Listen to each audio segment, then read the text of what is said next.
সম্প্রতি বড় পর্দায় মুক্তি পেয়েছে কবির খান পরিচালিত চন্দু চ্যাম্পিয়ন সিনেমা, যেখানে তুলে ধরা হয়েছে ভারতের প্রথম প্যারা অ্যাথলিট স্বর্ণপদক বিজয়ী মুরলীকান্ত পেটকারের গল্প। সিনেমায় কার্তিক আরিয়ানের অসাধারণ অভিনয় এবং মুরলীকান্ত পেটকারের জীবন কাহিনী মন ছুঁয়ে গিয়েছে গোটা দেশবাসীর।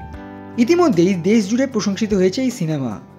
আমাদের বাংলাতেও এরকম অনেক প্যারা অ্যাথলিটরা রয়েছেন যারা প্রতিভাবান এবং প্রতিদিন লড়াই করে চলেছেন চ্যাম্পিয়ন হওয়ার জন্য। তবে প্যারা অ্যাথলিটদের আমাদের সমাজের অনেকেই গুরুত্ব দেন না, কিন্তু তারাও পারেন অলিম্পিকে স্বর্ণপদক জিতে দেশকে গর্বিত করতে। আগামী দিনের বাংলা তথা ভারতের প্যারা অ্যাথলিটরা যাতে প্যারা অলিম্পিকের মতন জায়গায় বড় মঞ্চে সাফল্য পায়, সেই লক্ষ্যেই তাদের অনুপ্রাণিত করতে এক্সট্রা টাইম বাংলা একটি বিশেষ স্ক্রিনিংয়ের ব্যবস্থা করেছে, যেখানে বাংলার বিভিন্ন ক্ষেত্রের প্যারা অ্যাথলিটদের এই চন্দু চ্যাম্পিয়ন সিনেমাটি দেখানো হবে। বৃহস্পতিবার অজন্তা সিনেমা হলে বাংলার 100 জন প্যারা অ্যাথলিটদের এই সিনেমাটি দেখানো হবে। এই সিনেমার মাধ্যমে আমাদের লক্ষ্য প্যারা অ্যাথলিটরা যাতে আরও মোটিভেশন পান, চ্যাম্পিয়ন হওয়ার লক্ষ্য যাতে তারা আরও এগিয়ে যেতে পারেন, এবং সেই আশাতেই আমাদের এই বিশেষ স্ক্রিনিং। এবং এই বিশেষ স্ক্রিনিংয়ের জন্য এগিয়ে এলেন অজন্তা সিনেমা হলের মালিক শতদীপ সাহা। প্রথমত এই সিনেমাটা চন্দু চ্যাম্পিয়ন যেটা আমরা কালকে দেখাচ্ছি সেটা আমরা ডিস্ট্রিবিউট করছি বেঙ্গল, এবং সেই জন্য আমার মনে হয়েছে সিনেমাটা দেখে যে যারা ইয়াং অ্যাথলিট আছে, যারা ইন্ডিয়া রিপ্রেজেন্ট করতে চায়, তাদেরকে মোটিভেট করার জন্য এই সিনেমাটা একটা জাস্ট মোটিভেশনাল জিনিসের জন্য এই সিনেমাটা দেখানোর জন্য আমরা একটা প্ল্যান করেছি, সেই জন্য এটা একটা উদ্যোগ নেওয়া হয়েছে। অনিলাবদা সবসময় এগিয়ে আসে স্পোর্টস নিয়ে, এবং আমি ওনাকে অনেক বছর ধরে চিনি। সো এটা একটা খুব ভালো উদ্যোগ। যেদিন অনিলাবদা আমার সঙ্গে সিনেমাটা দেখে এবং দেখে আমাকে বলেছিল যে আমি এই জিনিসটা করতে চাই, এবং আমি বলেছিলাম যে হ্যাঁ নিশ্চয়ই করো, এরকম যদি একটা কিছু করতে পারো তো খুব ভালো হয়।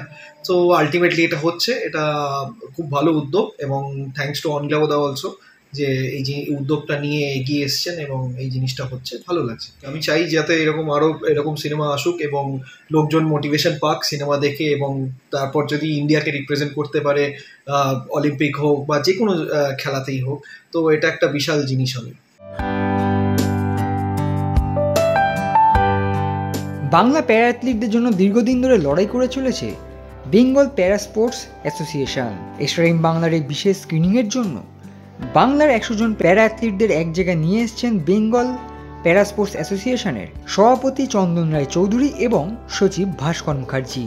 আসন্ন প্যারিস অলিম্পিকের থেকেও প্যারা অলিম্পিকে ভারত বেশি পদক অর্জন করবে, এমনটাই মনে করেন চন্দন রায় চৌধুরী। এর পাশাপাশি চন্দু চ্যাম্পিয়নের মতো সিনেমা দেখলে বাংলার প্যারা অ্যাথলিটরা আরও অনুপ্রেরণা পাবেন, আর সেই কারণে এই বিশেষ ব্যবস্থা। না, এগিয়ে আসার কারণ আমাকে যখন অ্যাপ্রোচ করা হলো যে এমনি একটা সিনেমা হয়েছে, আমি সিনেমাটার নাম শুনেছিলাম কারণ আমাদের প্যারা Olympic committee of India already এটা দিল্লিতে দেখিয়েছে। ওখানে দিল্লিতে যারা প্যারা অলিম্পিয়ান আছে এবং প্যারা প্লেয়ার্স আছে তারা সবাই একটি হলে গিয়ে দেখেছেন, এবং আমাদের যারা প্যারা অলিম্পিক কমিটি মেম্বার্সরা আছেন তারাও সবাই গিয়ে দেখেছেন।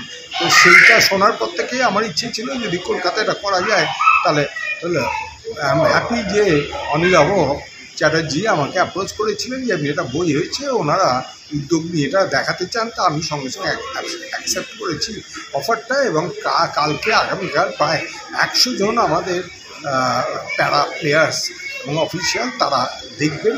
এটা উদ্যোগ অনিলাভ চ্যাটার্জি নিয়েছেন, প্রত্যেককেই দেখানো হবে ফ্রি অফ কস্ট। তো আমরা খুব খুশি, এমনি একটা বই দেখলে একটা ভালো ইন্সপিরেশান হবে, ভালো কিছু শিখতেও পারবে এরা, এবং প্যারা প্লেয়ারদের জন্য যখন করা হয়েছে আমার মনে হয় দে মাস্ট সি দ্যাট, সেটাই হচ্ছে আমার উদ্দেশ্য। প্যারা স্পোর্টসটা 10 বছর আগেও তেমনভাবে লোকে জানতো না, কিন্তু এখন প্রচুর ছেলে মেয়ে যারা একদিন হয়তো আসতো না, বাইরে আসতে চাইতো না বা নিজেদের সেইভাবে প্রকাশ করতে চাইতো না, আজকাল অনেকে এগিয়ে এসছে। প্রচুর পেরেন্টসরা উৎসাহ করছে। আমার কাছে প্রায় প্রতিদিনই কিছু না কিছু ছেলে মেয়ে আসে, যাদের পেরেন্টসরা এসে রিকোয়েস্ট করে যে আমার ছেলের এইটা হয়েছে, আমার মেয়ে, তারা কোথায় সুইমিং করবে, কোথায় টেবিল টেনিস খেলবে, বা কোথায় দৌড়বে, তো আমি তাদের গাইড করি। সেই জন্যই বুঝতে পারি এই প্যারা স্পোর্টসের অ্যাওয়ারনেসটা এমন একটা জায়গায় চলে গেছে, এটা কিন্তু একটা ইন্ডিয়াতে রিভলিউশন বলতে পারে। দেখুন, লাস্ট এশিয়ান গেমসেও প্যারা স্পোর্টস পার্সনরা যত মেডেল এনেছে, এভেল পার্সনরা তত আনতে পারে। এই নেক্সট কামিং অলিম্পিক, নেক্সট মান্থে অলিম্পিক আছে প্যারিসে, আমি আপনাকে বলছি, if I am not wrong, para players more medal আনবে দ্যান এভেল পার্সন। হয়তো আমার কথাটা সত্যিই হবে, দেখবেন। কারণ para sports is no more it is a challenge, it is a just, যেরকম ইন্ডিয়া গভর্নমেন্ট সাপোর্ট করছেন, স্টেট গভর্নমেন্ট, আমাদের স্টেট গভর্নমেন্টও এই ব্যাপারে সাপোর্ট করছেন, প্লেয়ারদের চাকরি দিচ্ছেন, সেই জন্য প্রচুর প্লেয়ার উঠে আসছে। এবং এই টাইপের সিনেমা একটা দারুণ উদ্যোগ, এক্সট্রা টাইমের তো দারুণ উদ্যোগ। আমি তো সেটাই বললাম, অনিল চ্যাটার্জিকে এক্সট্রা ধন্যবাদ from para Olympic association of Bengal and Chandan ভাইজি। Extra time.